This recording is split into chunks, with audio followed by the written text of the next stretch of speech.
Epidemics have always been a part of history, their effects nearly always affecting us in the present in different ways.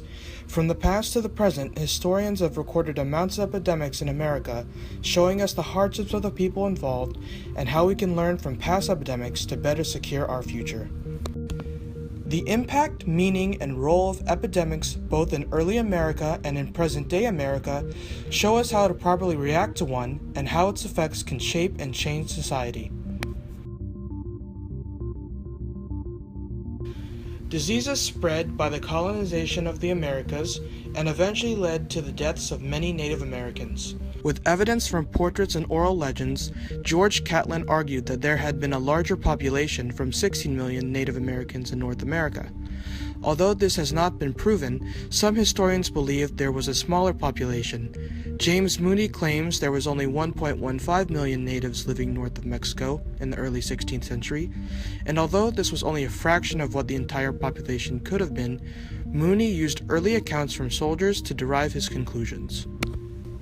Most of the epidemics took place on what Alfred Crosby defines as virgin soil, where those in the populations at risk of a disease have had no previous contact with the disease and ultimately are immunologically defenseless. The scientific community inclines towards the view that Native Americans have no special susceptibility to old world diseases that cannot be attributed to environmental influences and probably never did have. The United States soldiers who contracted smallpox during the war, who had ancestors that were exposed to the disease for many generations, did not have a special immunity to the disease. In fact, 38.5% died due to the disease. That percent is nearly the same as the Aztecs who died from the same diseases.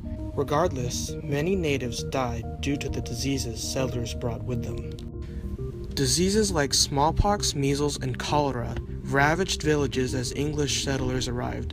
This is illustrated in an eyewitness account from the relation of 1640 of the Jesuit missionaries in New France, stating that natives did not quarantine themselves and how they would live among the sick.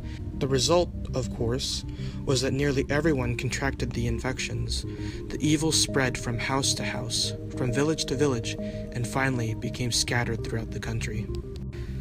Other factors in a decrease in health for Native Americans would be their environment. Congested living, laced with migration and trade, helped lead to a decline in health. Infections increased as people began congregating in cities, and the worldwide spread of disease had begun by the 1400s.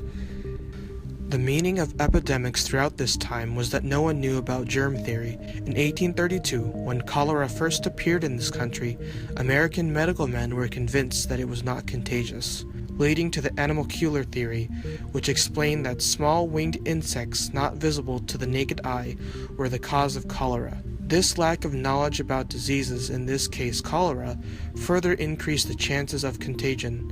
Unable to abandon older ideas, medical thinkers failed to generalize. With the death of natives due to disease, their history also began to die. When sickness took the older members of a community, it was sure that their history would die with them. Elder members dying, there was no one to pass on the history and their heritage. The collective wisdom of generations simply vanished and was never recovered. This is a direct effect even now, with indigenous people living in the United States. Viruses spread easier today than they did before because of technology. The world is connected more than ever due to the many innovations. It becomes harder to isolate and track where an infected person is and whom they possibly spread it to. Take the COVID-19 crisis as an example. It started in China and became a pandemic in less than 6 months. By the time it became known, infected people were infected almost exclusively because of human-to-human transmission. The first city affected by the virus was Wuhan, China, as early as of late November of 2019. By the time the area went into lockdown on January 23, 2020, the virus could have spread everywhere. Since the virus had an incubation period of around 14 days, the virus could still be spread on people who recently left the Wuhan area. And it did spread. The next major outbreak of cases was Italy, and after came the United States. Governments also started to implement regulations in March of 2020, with regulations such as limiting the number of people that can meet up at one time. Further regulations include suspending all non-essential businesses and requiring all those that can to conduct their business online, requiring everyone to stay at least 6 feet apart. Governments also closed possible meeting places such as the beaches and parks, later requiring people to wear masks every time they go outside. These regulations were intended to flatten the curve in order to not overwhelm the hospitals around the world. Social distancing, staying home, hygiene, protective gear, people unable to work, people becoming more stressed economically, less food, more health risks, minimal protection gear.